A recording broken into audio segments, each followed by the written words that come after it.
Hello everyone, this is Josh with T Firearms, and today we are going to be revisiting a previous topic on slings and delving a little bit deeper into some of the more niche applications of slings, why they matter, what's so important about them, and why we like to set up our slings the way we set up our slings. The biggest question we get is, why do we run this loop this way over the stock as opposed to on the whatever side of the stock we've got the front portion of our sling? And that'll make sense here in a little bit. We'll get into all of that.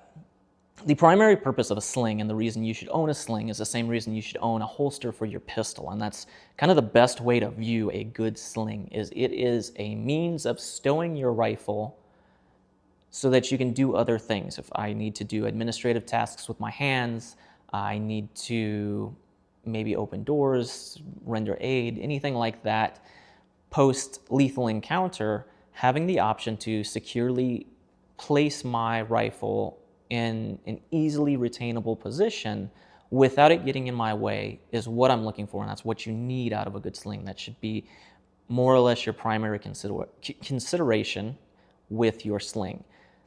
However, it also needs to facilitate rapid access, because the reality is a lot of times you are going to need your weapon a lot quicker than you might think.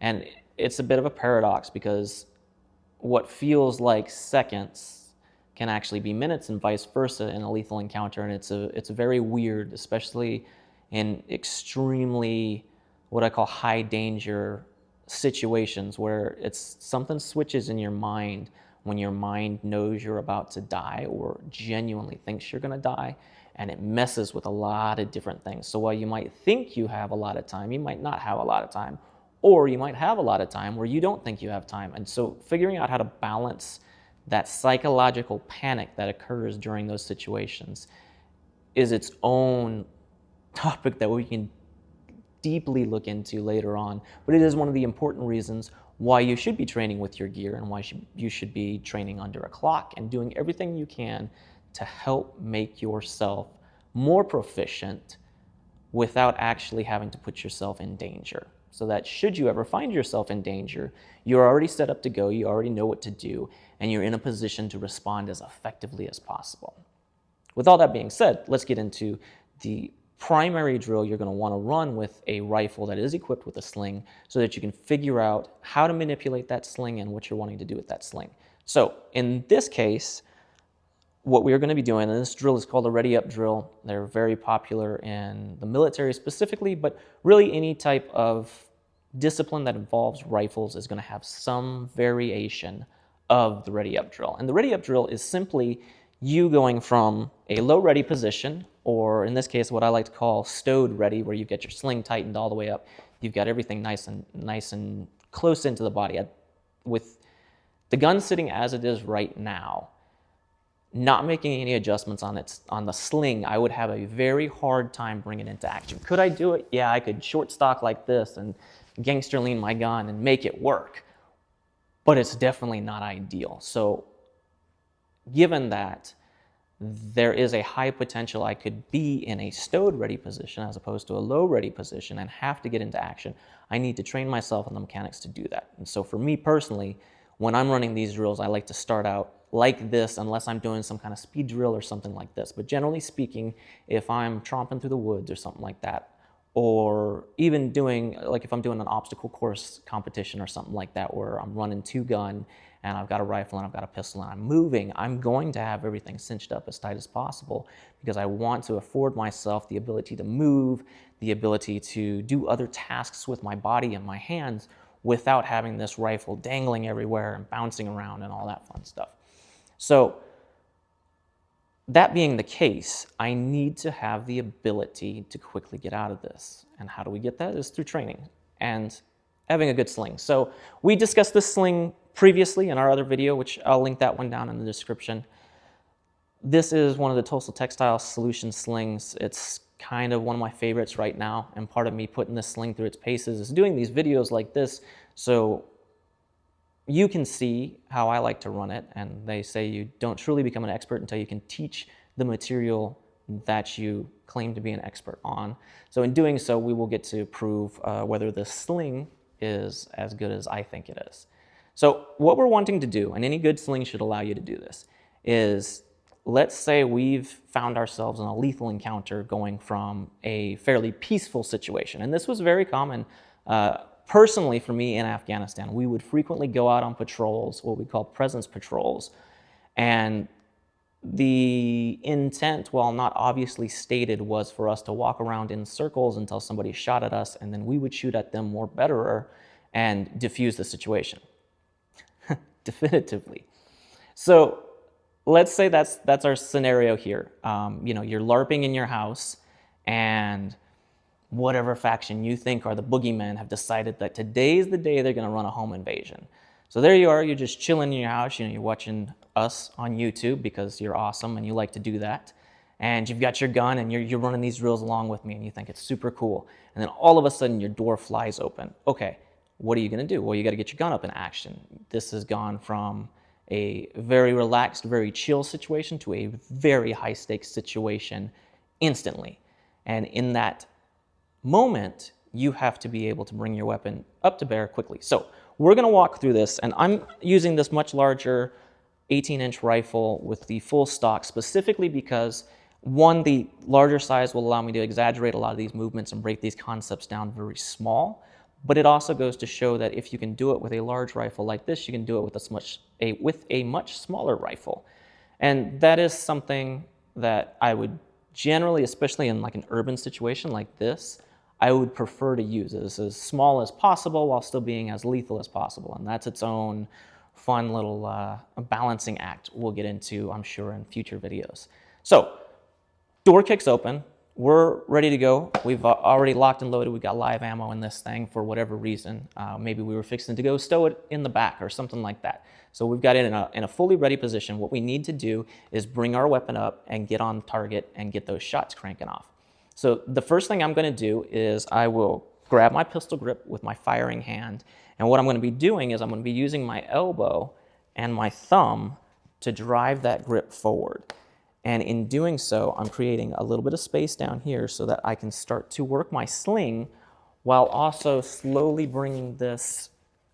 So that's hard to articulate it with, with joints that don't want to move. So I'm going to pivot this elbow forward first, and it's all going to be one fluid movement. But I'm pivoting it forward, getting myself some space, and bringing this tail into my palm right here so that now I can rip it back and get my adjustment on it. But while I'm doing that, as soon as that tail and that space is created, I'm now going to slam this elbow down, and as I'm slamming that elbow down, I'm pivoting this stock down and into the pocket of my shoulder. So, and I've actually got this on here really tight, and I'm trying to be super aware of my microphone because I do realize I speak softly, and so I'm trying not to mess up my microphone in the process of running this drill so that you can actually still hear me articulating these concepts. So, real quick, we're coming out, we're grabbing our tail, we're slamming that elbow down, and as we slam that elbow down, we are going to now simultaneously be creating space back here. And by creating this space back here, I've now created this triangle over here. And what I'm going to do as I'm bringing this down, so I'm now slamming my elbow down, because you always want your elbows tucked into your side because it creates stability for your rifle, and it also keeps your elbows from getting shot because if you're like me, you're a wide enough target as it is, so you don't want to flap around like a chicken and lose your wings. Plus, it looks really uncool, and the internet will make fun of you. So, as I'm driving this elbow down, I'm now bringing my barrel up, and as my barrel comes up, this elbow is going to shoot through this triangle, and this is called swimming out of your sling. And the reason we're going to swim out of our sling is because we want to have as much access to this weapon as possible, as much movement available to this weapon as possible, while still maintaining positive control of it should I need to do something else with my hands. So, now that we've swam out of our rifle, we are going to be fully tucking it into this pocket.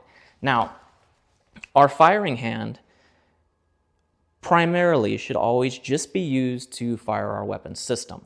We shouldn't be doing a whole lot of support of the weapon system because we want our trigger finger and our firing hand to be as relaxed as we can possibly get it so it can be as accurate as we can possibly get it. So what we're doing is we are now using this sling back here around my neck as a fulcrum or a lever, and we are pushing to bring that up. And we should have already brought it up because now we're swimming out, and as I've swam out, I am now driving this into my shoulder with my firing hand as I'm shooting my non-firing hand out.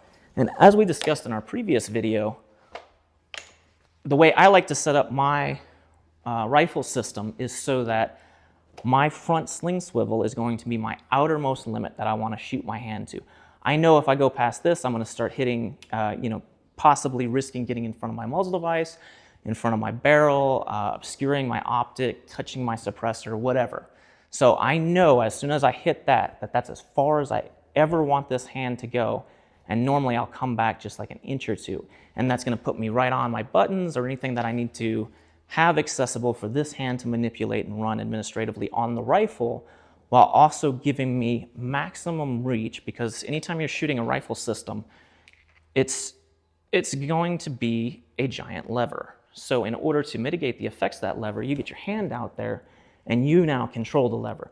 And this allows you to drive your weapon wherever you want. It allows you to control recoil. It gives, because now you've got gravity working with you with this arm out here pulling down on the weapon system. And you can really run your gun effectively and maintain very positive control of it, especially in 5.56. So by shooting that hand out, now what I'm doing is I am taking away any of the support functions that this hand was at one point using, because again, this hand needs to be relaxed so that this hand can operate accurately. So let's go ahead and get back in here. So we swam out of our sling. I'm pulling it into the shoulder with this hand, and I'm shooting out with this hand. It's a push-pull thing. And as soon as I hit that outermost limit, I'm coming back that inch. And as I'm coming back, I'm tightening my grip on this rifle, and now I'm running it into the shoulder. And now my support hand, as the name would imply, is supporting the weapon system. And that's its sole purpose at this point. And it should be its sole purpose for as long as I'm on the gun in this position. This hand doesn't support anything. This hand just shoots. So let's go ahead, and I'm going to change this camera position around a little bit, and I'm going to try to show you what that's going to actually look like front on and then side on. And we'll walk through it a little bit slowly, and then we'll speed it up so you can see like real time what it should look like and how this should flow. So I'll be right back. Okay, so I've gone ahead, I've gotten myself a little bit more room here. I have taken off my sweater so that you can better see my elbows as we're moving through this. And what I'm going to do is, first I'm going to just demonstrate a little bit better how, hopefully we don't mess up this mic, and what your elbows should be doing as you're coming up. So we're in a lethal encounter, we need to go ready up. So we've got contact front, and what I'm doing is grabbing, swimming out, but my elbows are almost flapping the gun into place, if you could imagine that. Or if you think of it like if you've ever done pull-ups for CrossFit or something like that, it's almost like you're kipping the gun up, because you want that gun to just pop up into your shoulder. So what we're doing is, if we're coming from, no contact, nothing like this, we're relaxed. And the only reason I've got this sling set up like this is so I'm not distracting you with manipulating the sling. I'm just showing you the way my elbows and my hands are going to shoot into position as we're running through this drill. So we're chill, we're relaxed, we're having a good day, and bam, it goes down.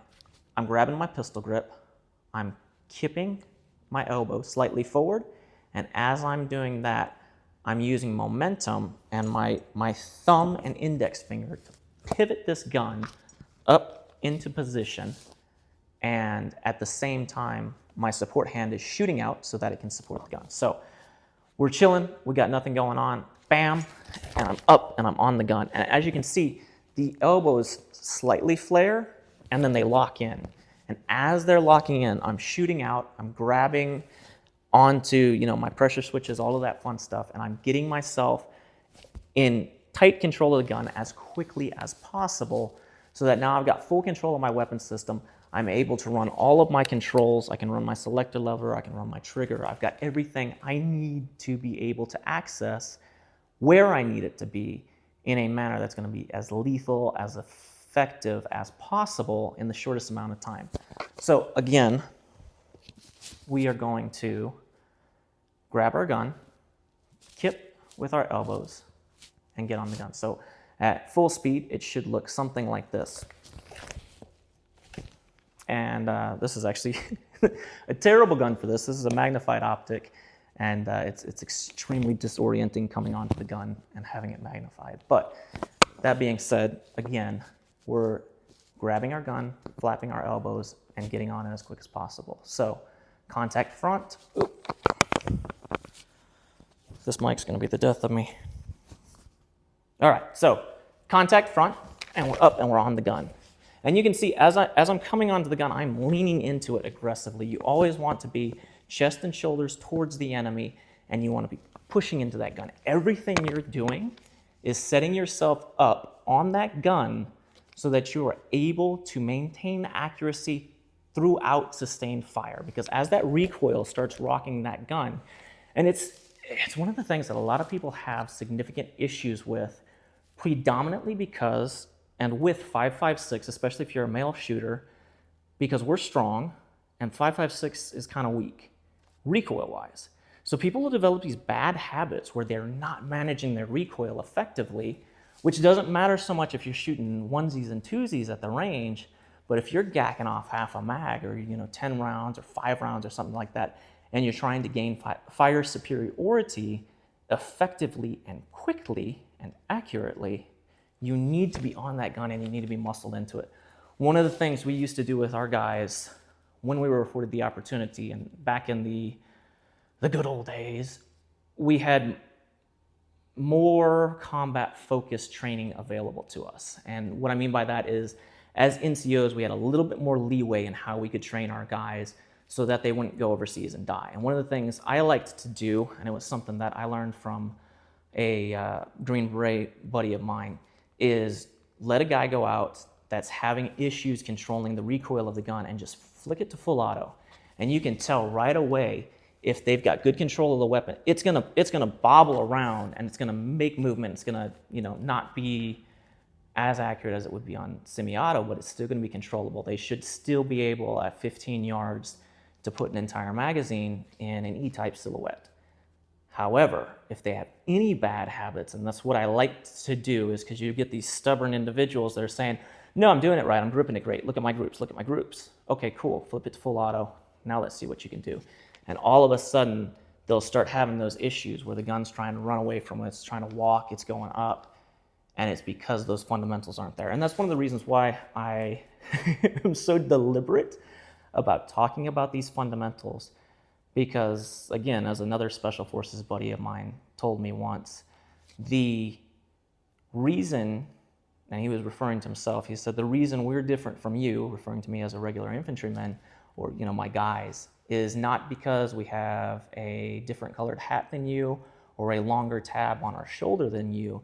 The reason we're different is because we have mastered the basics. And that was something that always stuck with me, because it was one of those light bulb moments where, because I think a lot of times, myself, especially when I was younger, we tend to idolize individuals that are higher up on the food chain than us.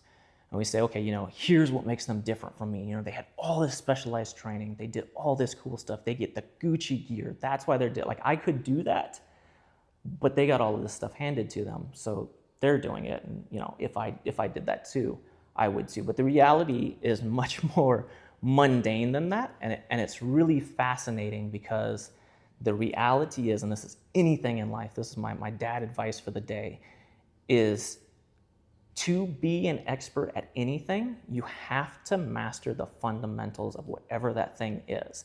And the reason why there are so many people that talk about being experts or pretend to be experts without being experts is because nobody wants to put in the work. It is not sexy to sit there and obsess over your grip on a rifle, or obsess how your hand shoots out, or how the tail of your sling, pivots or moves, or the way it's able to be articulated against your body. But that is what will ultimately set you apart from your peers, is that dedication to the basics, and that dedication to mastering the basics will allow you to become so much more advanced, because what is simple and easy for someone else is an afterthought for you, because you have mastered it to such a degree that you don't even have to think about it anymore. It's as automatic as breathing. So that's where we should try to be with any of our weapon systems. If we truly want to have good mastery of what we're doing, we need to get our weapon systems to the point where they are just an extension of our body. It is as automatic as it is breathing. I don't have to think about how I put my hand. I don't have to think about how I grip. I don't have to think about how I pull the trigger. All I'm doing is what's natural, because I've done it so many times. It's instinctual. But that's hard, and it's not cool. So that's what I'm here to tell you about, and to try to teach you and encourage you to do. And all of these drills that we're going through today, everything we're talking about, you can do it in your living room. And you don't need ammo, you don't need anything. You get the gear and you train with it, and it's going to make you much more proficient on the range, but it's going to make your weapon handling skills all that much more natural, which is going to make you extremely effective. So, back to the topic at hand, let's run it from our stowed ready. So, stowed ready, now what I'm having to do is I'm having to grab my gun, I'm having to create that space, I'm grabbing that tail, I'm pulling that tail, I'm swimming out, I'm bringing up, I'm shooting out, and I'm locking in, and then I'm on target, and I'm on the gun. So, we'll do it one more time slow, and then we'll run it fast. So, grabbing, flapping, pulling, swimming, locking. And you can see, the more you practice this, the more you're able to quickly transition between these two modes of carry. And it should be very fast, because the reality is, even here stateside in America, if you get involved in a lethal encounter, there is an extraordinarily high probability that there will be some type of follow-on action after whatever's happened. Be it, we talked about our scenario where the ne'er-do-wells have busted into your LARPing session, and you're in your living room and you're postured up and you guys are exchanging rounds. Let's say you resolve that situation. Once the situation is resolved, the next most likely course of action is going to be law enforcement showing up, or your neighbors, or your kids, or something. Somehow there is going to be something else that follows your lethal encounter. And there is an equally high, and it's less high in America, but there is an equally high chance that you will need your weapon system again if that pops off. But there's also an equally high likelihood, and I would probably say slightly higher here in America, likelihood that you will not need that weapon system. So being able to switch from your high ready to your low ready to your stowed ready quickly, now I can do administrative actions with my hands. My kids have walked into the room and they're terrified with what they've found. And I want to say, hey, why don't you guys go hang out in the bedroom, and you guys can watch some TV. I got this mess I got to clean up out here. I don't want to lose my situational awareness. I don't want to lose my retention of my weapon system. But now maybe I've got to fight an unruly toddler and shoo them away or something like that, while still remaining situationally aware and being ready to go back into action should, more friends of the people we don't like show up, or, law enforcement show up. And I'm not saying, they're going to be the bad guys, because they are not. They're going to be there to resolve the situation, but they're going to be keyed up as well, because they're going into this situation knowing that shots have been fired, knowing that it's probably a lethal force encounter, and they want to go home to their kids too. So they're going to be on edge, and you need to be aware of this. And one of the things I hate about a lot of self-defense advice out there is it's either completely anti-law enforcement, or it's doom and gloom and they're going to come in and you're dead. Or it's this weird, you need to be totally surrendered and peaceful, and you need to make sure, because these cops are such soft, sensitive people and they're so jumpy. It's not the case. These guys have been doing this for a long time. The majority of them are very experienced and they know what they're doing. But either way, you need to understand that this is a highly likely to still be a volatile situation. So you need to have the opportunity or the option to also be able to stow your weapon system or get it out of the way quickly, which that's what's nice about these quick adjust slings is I can pull on my tail, I can now quickly sling my weapon system over, I can tighten back up on my tail, and now I've got it secured back on my back where I can surrender like this. But if the toddler walks back into the room, he's not going to pick up my rifle and try to be cool like dad or something like that. Ugh, the mic. So having options, and with holsters, with slings, all of this matters. Having options available to you is what's going to enable you to be as successful as possible with your weapon system. Because the reality is, if you're having to use that weapon system in a force-on-force encounter, then things have already spiraled dramatically out of control and you are already behind the Powerball. So you need to stack as many things in your favor as you can. And you do that through training, you do that through good equipment, and you do that by enabling yourself to have as many options as possible. Maybe I don't have to fight. Maybe I can just run away, and I can do that because I go to the gym and I work on cardio.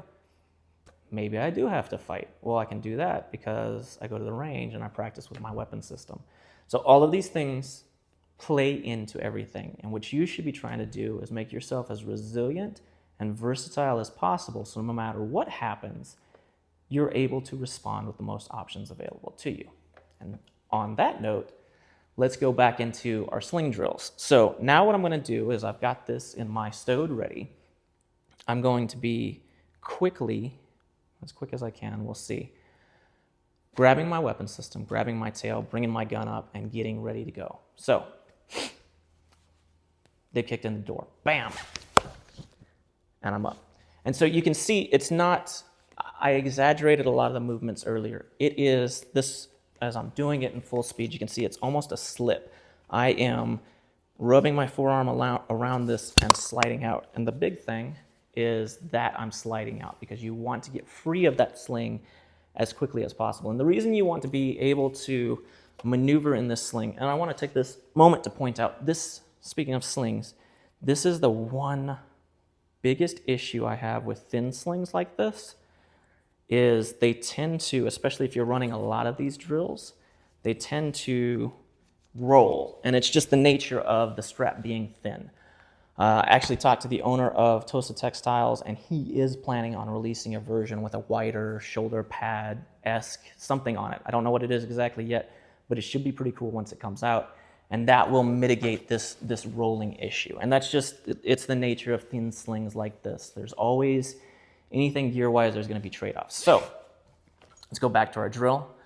So we're sitting there, we're chilling, we're having a good day, door kicks in, bam, and I'm up. And you don't necessarily, there's no set rules for this. Anything you're doing, there is gonna be a high degree of what they call shooter's preference. That means your body is your body and it's set up in a specific way that you ideally should know, and you'll know it through training better than anyone else. So you don't necessarily have to wait until your gun's up here to swim out. You don't have to, I mean, maybe you don't have to flare your elbow forward. Maybe you don't have to cant it down. It's what works for me. It's what works for my body type. I've got some janky shoulders from being a light infantryman. All of these things play to my specific body mechanics. And you'll have to figure out your body mechanics as you go through this, as you train with it, as you learn how this system works. That being said, a lot of the advice I'm giving to you are best practices, so it should speed up that trial and error so that you can be more effective quickly given time and energy put into training. So one last time, and then I'm going to switch over to a side view so you can kind of see what it looks like that way. And I'll probably speed that one up just so, or not speed it up, but I won't do any talking, and I'll just run the drills a couple of times that way for brevity's sake, and then we'll go to conclusions and we'll get this video over with, because I'm sure you're at this point a little over the topic. But as you can tell, it's something I'm very passionate about, and it is something that I could literally talk for hours about. It's the little thing, it's the basics. So again, we're chilling at our house, bam! And we're up. And that's all it is It's that fluid movement, and it's that ability to know your equipment. It's that ability to have equipment that works well with your body and gets you into the fight as quickly as possible. So let's switch over to side view. I'm gonna do right and left, and then we'll go to some conclusions, and we'll get this video over with. So let's do it.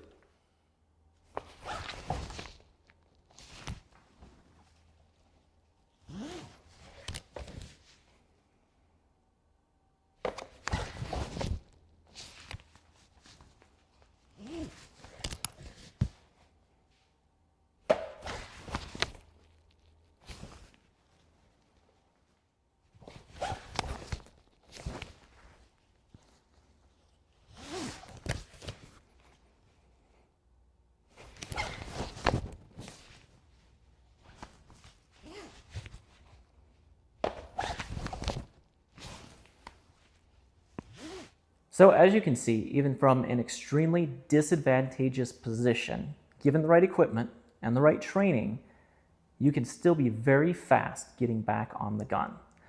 And now I know everybody's gonna ask, but Josh, you mentioned earlier that you were gonna tell us why you put your sling swivel on the opposite side of your stock. Well, we can't end the video without that. And that's gonna segue us nicely into our next video on this topic, where we're gonna talk about shoulder transitions, why those are important, what they matter, or why they matter, and we'll get into that topic in that video. But the reason why is so that I can come up as I'm on the gun, and let's say I do need to, for whatever reason, transition shoulders. And like I said, we'll get into that in a future video, but being able to come across and get on my gun right-handed or left-handed, again, gives us more options, and options are the name of the game. By having this loop over here on this side of the stock, and this wasn't anything I came up with, it was actually one of the guys that works for us, TJ, had come up with the idea, and well, he didn't come up with the idea. He had seen it from Mike Glover, and he had his stock set up that way, and I was like, that's really dumb looking. Why are you doing that? And I highly encourage people to have a curious mind. Don't just dismiss something because it looks weird. And so for me, having a curious mind, I saw that and I was like, that's weird. I don't know if I like it or not, but I know I like you. So explain to me why you're doing that weird thing. And he did. And the reason why is so that if you do a shoulder transition, if you've got your sling over here, you will absolutely choke yourself out. And there's this whole thing we used to do way back when I was a very young infantryman, and we didn't have very nice slings, where we would keep it dangerously loose, and it would wobble around and hit you in areas you did not want to get hit in. But we did that so that you could do these shoulder transitions, because when I originally came into the Army, everything was focused on Iraq. That's the cool kid thing. Battle for Fallujah, round 3 had just happened, Haditha, all of that crazy stuff had happened. And so all of my seniors were like, you want to be a real infantryman, you're going to clear buildings, and we're going to clear skyscrapers, and we're going to do glass houses, and you're going to do all this CQB, and it's all you're going to do, because we're probably going back to Fallujah for round 6 and 7. Did not happen, but I got very good at close quarter combat. And one of the things we did specifically so that we could clear rooms more effectively was shoulder transitions. And with those old school slings, you either had to keep them very loose or you would choke yourself out. So this method that I really like, and all of my slings are set up this way now, that guns are able to set up this way, so that I can, and you can see it gets a little tight, but it's not, there's nothing being restricted here. I've still got full range of motion of my head. I'm not being pulled into the gun. I can come up off the gun. I can get on the gun. It's comfortable. It's easy for me to maneuver and use. And most importantly, it gives me more options. And that's what a good sling should do. So as always, appreciate all the support. Appreciate all of the comments and advice on our last sling video.